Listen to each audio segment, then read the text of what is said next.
बिस्मिल्लाहिर्रहमानिर्रहीम, अस्सलाम वालेकुम। फतह वो है जो दुश्मन भी आपकी तस्लीम करे, तारीफ वो जो दुश्मन करे, बदतरीन मुखालिफ करे और मान जाए कि जनाब हमने हथियार डाल दिए, हम हार गए, ये तो बहुत बड़ा हीरो है, इसका मुकाबले नहीं हो सकता।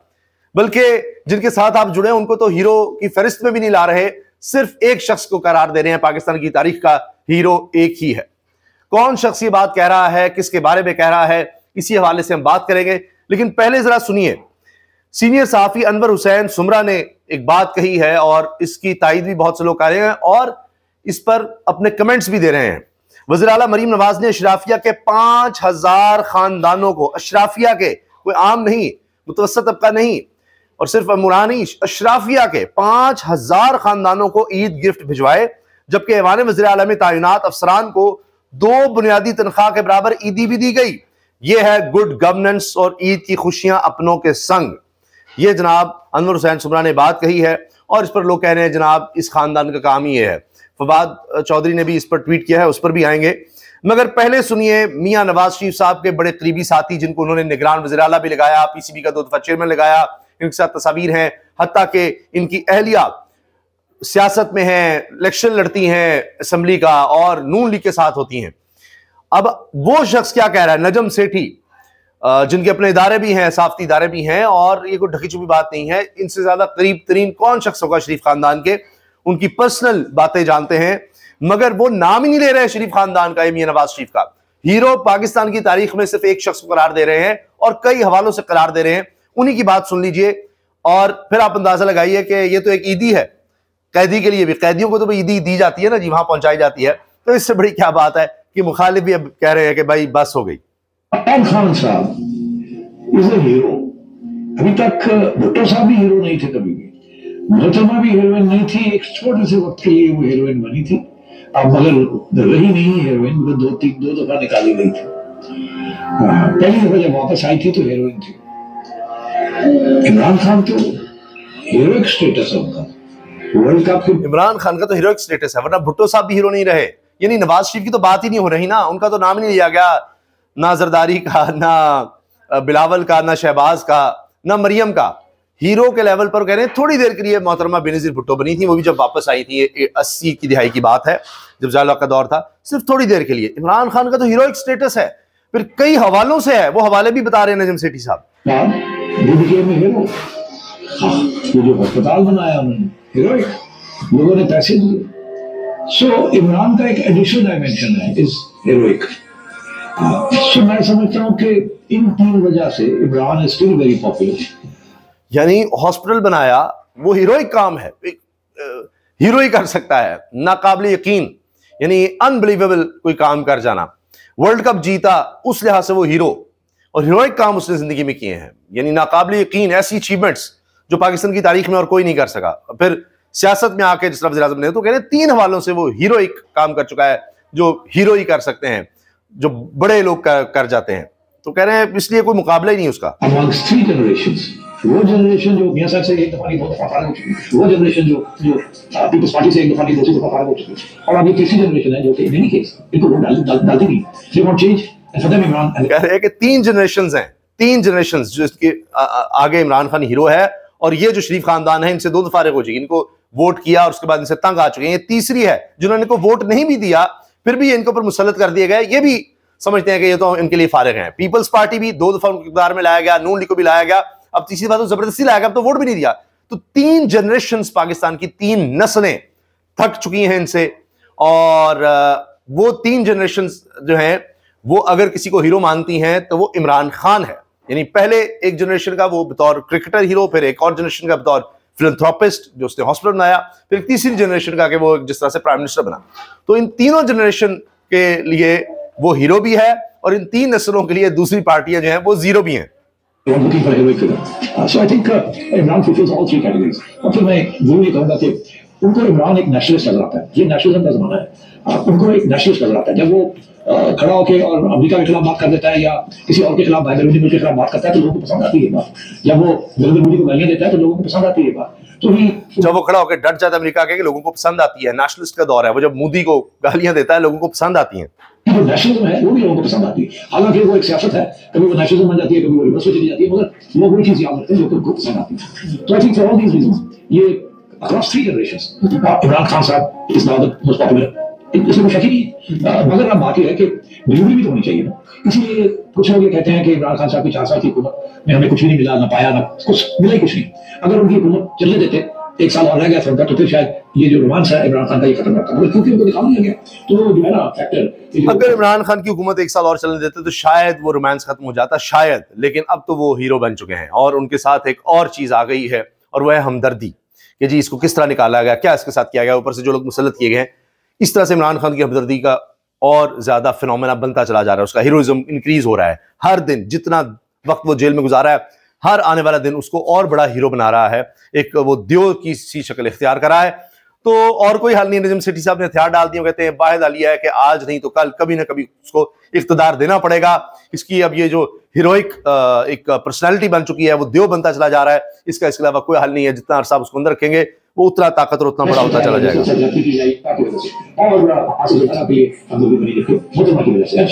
तो खान साहब जो है ये जेल के अंदर भी जीते रहेंगे, हमदर्दी बनती जा रही है। अगर पिछले इलेक्शन में कोई हिस्सा लेने देते तो फिर शायद ऐसी सूरत हाल ना होती, मगर क्योंकि इन्होंने उससे पहले मान रहे हैं कि पिछले इलेक्शन में इमरान खान को हिस्सा नहीं लेने दिया गया, उनकी पार्टी को जिस तरह कॉर्नर किया गया, उसको नाहल किया गया, तो बिल्कुल ही और ज्यादा हमदर्दी उनके लिए बढ़ गई। यानी एक हीरोइक स्टेटस भी, फिर उस हीरो के साथ 3 नस्लों की वाबस्तगी इस तरह से भी कि उसके साथ जुल्म भी हो गया, ज्यादती भी हो गई, और अब उसके साथ एक हमदर्दी का एलिमेंट भी जुड़ गया है, सिंपैथी भी उसके साथ है जो बढ़ती चली जा रही है। तो नजीम सेठी साहब कह रहे हैं और कोई हल नहीं है, इख्तिदार तो आपको उसको देना पड़ेगा, इसके अलावा चारा ही कोई नहीं है। आज आप इसको रोक लें, आज नहीं देते, कल एक न एक वक्त तो खान का आना ही है। वैसे अगर इख्तिदार से अलावा भी देखें तो वक्त उसी का चल रहा है, बात उसी की हो रही है। आप देख लीजिए प्रोग्राम में डिस्कशन उसी की है।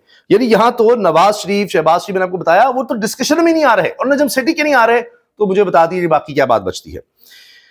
अब देखिए ना, जो नून लीग के रहे, जो तर्जुमान भी रहे मियां नवाज शरीफ के, मरीम साहबा के, और डीले शीले भी करवाते रहे, साबिक गवर्नर सिंध मोहम्मद जुबैर, वो क्या कहते हैं, एक तो इमरान खान कभी माफी नहीं मांगेगा, दूसरा अगर राना सनाउल्लाह कह रहे हैं कि अगर इमरान खान माफी मांग ले तो इसके केसेस खत्म हो जाएंगे, तो इस बात का इतराफ है कि इमरान खान पर केसेस सियासी नौयत के मन घड़त केसेस हैं। नहीं जी, मन घड़त केसेस। अच्छा, इसके अलावा जी बात यह हो रही है कि मोहसिन नकवी ने गुस्सा थूक दिया है और दोबारा वजारत दाखिला का चार्ज संभाल लिया है। मालूम यह हुआ है कि मोहसिन नकवी वज़ीर आला मरीम नवाज से नाराज थे। ज़रा के मुताबिक मोहसिन नकवी को मनाने के लिए मरीम नवाज खुद चलकर इनके घर गई, इस पर खूब गले शिकवे हुए, जिस पर मरीम ने मोहसिन नकवी से माजरत की। जुनैद शरीफ, ये मैं आपको अर्ज करूं, ये सब बातें तब से हो रही हैं जब सुहेल बड़ाई साहब ने कॉलम लिखा और उसमें मरीम साहबा को तशबीह दी शेरनी से, यानी वैसे उन्होंने खूनखारी सारी बातें कही, और इसी तरह जनाब किसी को औकाब का, किसी को कुछ कहा, तो उन्होंने कहा कि जी वो नाराज है, फलां है। नहीं, मतलब ये कि मोहसिन नकवी इनसे नाराज था मरीम साहबा से, मरीम साहब उनके घर जाकर उनको मनाती हैं। बहुत सी बातें हो रही हैं, चैमों को ये भी हैं कि जी शायद मरीम साहब ने किसी को वजारत दे दी, और उस पर भी मोहसिन नकवी नाराज थे कि वजारतें क्यों ठोसी जा रही हैं, और कहते हैं कि जी शायद प्रेस खटक नहीं, कोई और किसी को वजारत दी गई है। अब ये बातें हो रही हैं। बहरहाल अगर वजारत दाखिला की बात की जाए तो वहाँ तो तलाल चौधरी साहब आए हैं। अब जितने मुंह उतनी बातें हो, कहते हैं जी तलाल चौधरी तो पर मोहसिन नकवी को एतराज नहीं है, लेकिन बहरहाल ये खबरें तो अब सारे मान रहे हैं कि जी मोहसिन नकवी नाराज थे, उनको मना लिया गया है, मरीम साहब ने जाकर बनाया है, इस तरह भी उनको बनाया है। बाकी जुल्म और जबर जारी है। अब ये देखिए, ईद के दिन भी सीनियर सहाफी, बहुत ही अच्छे इंसान, और यानी सहाफत में जिसको माना जाता है कि ये एक जीनियस आदमी है, वो है फरहान मलिक। उनका प्लेटफॉर्म रफ्तार बड़ा जबरदस्त काम कर रहा था। अब एक केस के बाद उन पर दूसरा केस, कोई और केस, और अजीबोगरीब केस बनाए जाते हैं और जज नहीं आ रहे होते, और देखिए किस तरह से हथकड़ियां लगाकर, ये है जनाब आज का दौर। ये साफियों के लिए आप देखिए, ये है, ये देखिए हाथ में हथकड़ियां, और दहशतगर्द जो हैं वो सड़कें ब्लॉक कर देते हैं, वो लोगों को मार देते हैं। हथकड़ियां लग रही हैं तो यहां पर साफियों को लग रही हैं। हामिद मीर साहब शुक्रिया अदा करते हैं किस बात पर कि इनके बारे में एक वो जो APS का सानिया था, उसमें जो बच्चा जख्मी हुआ था, उसके ये वालिद है जिन्होंने लिखा, बलूचिस्तान के लापता अफराद के लिए आवाज उठाने में हामिद मीर साहब का सबसे ज्यादा किरदार और कुर्बानी। हामिद मीर साहब गुज़श्ता 20 सालों से बलूचिस्तान के अवाम के लिए आवाज उठा रहे हैं। ये उस बच्चे की तस्वीर भी है साथ, ये बाहर जाकर पढ़ा। तो हामिद मीर साहब इस पे कहते हैं, आपकी मोहब्बत का शुक्रिया। मैंने सिर्फ बलूचिस्तान नहीं बल्कि हमेशा खैबर पख्तूनख्वा, सिंध, पंजाब, आजाद कश्मीर और मकबूजा जम्मू कश्मीर के लापता अफराद के लिए भी आवाज उठाई है। बलूचिस्तान के लापता अफराद की तादाद ज्यादा है, इसलिए बलूचिस्तान ज्यादा फोकस में रहता है। लेकिन यह मसला पूरे पाकिस्तान का है। वो कह रहे हैं जी लापता अफराद का मसला सिर्फ बलूचिस्तान का अब रहा ही नहीं, ये तो पूरे पाकिस्तान का मसला बन गया, हर जगह से लोग उठाए जा रहे हैं, लापता हो रहे हैं। पीटीआई के लिए अप्रैल 2022 से ही हालात यकसर बदल गए थे और इन्हें दीवार में चुन दिया गया था। ये बहुत से लोग बात कर रहे हैं कि जी अभी और सख्ती होनी है, और सख्ती होनी है। तो हबीब अकरम साहब कहते हैं जी और कितनी सख्ती करनी है, उन पर सख्ती सालों से जारी है।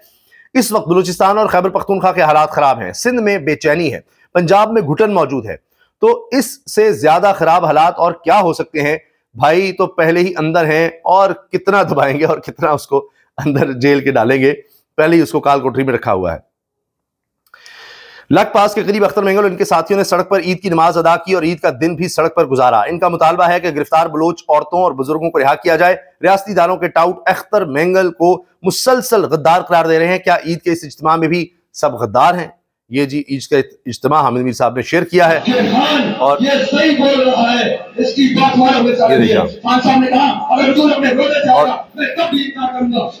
और कह रहे हैं कि जी क्या ये सब गद्दार हैं? ये हामिद मीर साहब कह रहे हैं, अंदाजा लगाइए।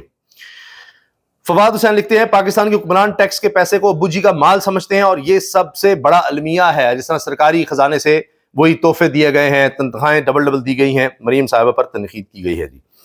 अच्छा, अब कुछ और खबरें। ट्रंप की बमबारी की धमकी के बाद ईरान ने भी अपने मिसाइल रेडी कर लिए हैं, तैयार कर लिए हैं। तो ये बड़ी एक चैलेंजिंग सूरत हाल बन रही है। ट्रंप की बमबारी की धमकी के बाद ईरान ने मिसाइल तैयार कर लिए। अब आप सोचिए जरा, वो कह रहे हैं जी अगर हम पर हमला हुआ, ट्रंप ने कहा ना बमबारी करेंगे, उसने कहा बमबारी करो, हम भी तैयार हैं।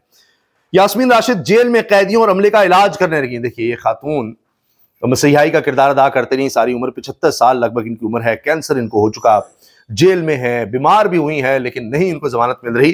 जबकि कानून में कत्ल का भी जुर्म हो ना, कत्ल का भी जुर्म हो तो खवातीन को जमानत मिल जाती है, और इस उम्र में और बीमार, लेकिन नहीं जी, यास्मीन राशिद को नहीं मिल रही क्योंकि वो हरा चुकी हैं शरीफ खानदान को, ये उनका कसूर है। और अब वो इलाज भी कर रही हैं वहां पर भी, और जेल अमले का भी और कैदियों का भी। वो कहते हैं जी हमें डॉक्टर यास्मीन राशिद साहिबा देख लें एक दफा, या हमें दवाई दे दें, और कई लोगों को उनसे आराम आ चुका है। आप अंदाजा लगाइए, ये है किरदार डॉक्टर यास्मीन राशिद साहिबा का। सिक्योरिटी वजूहात, इमरान खान ईद की नमाज अदा ना कर सके। अब आप ये देखिए, कहते हैं जेल के बाहर भी सिक्योरिटी नहीं दे सकते, जेल के अंदर भी सिक्योरिटी नहीं दे सकते, अदालतों में नहीं पेश कर सकते, फिर उसको ईद की नमाज तक अदा नहीं करने दी जा रही। यानी आप अंदाजा लगाइए, इसलिए कहते हैं कि दुश्मन भी किसी का हो ना, वो कोई जर्फ वाला हो, इस तरह के दुश्मन भी किसी को ना मिले कि ईद की नमाज भी नहीं पढ़ने दे रहे। आप अंदाजा लगाएं। आखिर में ये खबर काफी ज्यादा पढ़ी जा रही है, ट्रेंड हो रही है, और क्रिकेट लेजेंड शेन वॉर्न की मौत के वक्त ताकत की ममनुआ दवा मिलने का इंकशाफ, ये बड़ी खबर बनी हुई है और इसको छुपाया गया क्योंकि लेग स्पिनर शेन वॉर्न की मौत की वजह सिर्फ दिल का दौरा नहीं थी, और ये बताया जा रहा है कि ममनुआ ताकत की अद्वियात थी, भारतीय अद्वियात, ये ममनुआ थी, यानी उसको रिकमेंड नहीं किया जाता। ऐसी अद्वियात थी जो इनके वहां लग्जरी अपार्टमेंट से मिली हैं, जहां पर कहा गया इनको दिल का दौरा पड़ा था। फिर कहा जा रहा है कि ऑस्ट्रेलिया भी उसमें इन्वॉल्व हो गया था, और नाम न जाहिर करने की शर्त पर थाईलैंड के एक सीनियर पुलिस अफसर ने यह सारी बात बताई है और कहा कि इनके कमरे से भारतीय कंपनी की ताकत की ममनुआ दवा की बोतल मिली थी, जिसे ऊपर के हुक्म की वजह से खामोशी से कमरे से हटा दिया गया। ऑस्ट्रेलिया के सीनियर हुकाम भी इस फैसले में शामिल थे। फिर वो कहते हैं कि जी ना सिर्फ ये कि ऑस्ट्रेलिया हुकाम की वजह से थाईलैंड के हुकाम भी बीच में आए, उन दवाओं को या उस बोतल को जिसमें वो दवा थी ममनुआ ताकत की अद्वियात, वो हटा दी गई। फिर यह भी किया गया कि दो खवातीन भी थीं, उनको भी, दो खवातीन को भी जजीरा छोड़ने का कहा गया। फिलहाल इन खवातीन का ठिकाना मालूम नहीं। इस वाकये के बाद मसाज पार्लर को भी बंद कर दिया गया था। अच्छा, अब पुलिस रिपोर्ट से भी इस दवा का जिक्र भी निकाल दिया गया था, और आखिरी वक्त में शेन वॉर्न के साथ मौजूद दो खवातीन का भी जिक्र फारिग कर दिया गया। अब सब ये चाहते थे कि वो एक हीरो रहा है, इनके कौमी हीरो हैं, ऑस्ट्रेलिया के क्रिकेट लेजेंड हैं, उनकी मौत किसी तनाज़े में ना उलझ जाए। और फिर ये 52 साल शेन वॉर्न की मौत 4 मार्च 2022 को हुई थी। ये को सोमाई के जजीरे के लग्जरी विला में हुई इनकी डेथ, और इनकी मौत की वजह दिल का दौरा बताया गया था, और कहा गया कि ये जब वहां पहुंचे तो दिल की बीमारी और दमे में मुब्तला थे। अब ये ऐसा लेजेंड था ये शख्स कि ऑस्ट्रेलिया की जानिब से 145 टेस्ट मैचेस में 708 विकेटें ली, रिकॉर्ड विकेटें, रिकॉर्ड पर रिकॉर्ड बनाए इन्होंने, और 194 वनडे इंटरनेशनल मैचेस में 293 खिलाड़ियों को आउट किया। 1992 से लेकर 2007 तक ऑस्ट्रेलिया की इन्होंने नुमाइंदगी की।